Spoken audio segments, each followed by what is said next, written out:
Now, for people that aren't familiar with punch and roll, or maybe they've heard this term a bunch and they're just not sure what it actually means, let's define what punch and roll actually is and why it's called that. Yeah, well, in the old days, what would happen is there was an engineer who was sitting behind the glass, and you were the talent, and you are the talent. So you're recording, and when you make a mistake, what they would do is they would rewind the tape, and they'd say, "Listen, I'm going to play you back what you already said, and just go ahead and talk along with it." And it'd often be a singer. This is the classic case of it, but would be a singer would be sitting there, and just sing along with yourself and keep going and ignore me.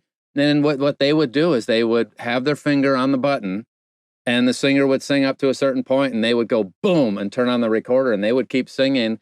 The singer wouldn't really know that the recorder turned on, turned off at a specific time. They were just singing, and then the recorder got turned on for a little while and then got turned off. They'd punch in and they would punch out. So it became known as punch and roll. The tape was already rolling.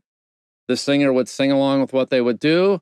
The engineer would add a little boop and then boop. And then that little thing between boop and boop would be the point where the new audio would be, added. And the singer really wouldn't know what happened. It just happened. It was kind of easy, but it allowed him to fix a little section cleanly and comfortably with no stress. And then if it didn't work, in the old days, it was a whole lot tougher. There was just not the technology. Today, we just set a point and it plays back for us. And we have a virtual engineer that starts it for you and makes it easy.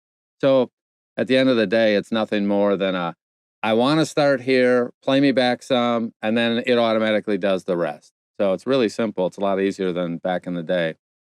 Plus, you can redo it over and over again.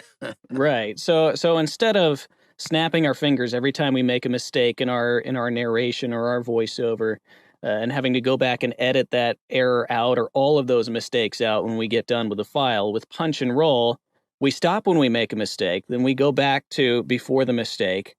It plays back a few seconds from before. We can read along with it, and then the playhead, the recorder starts again. We record right over that mistake.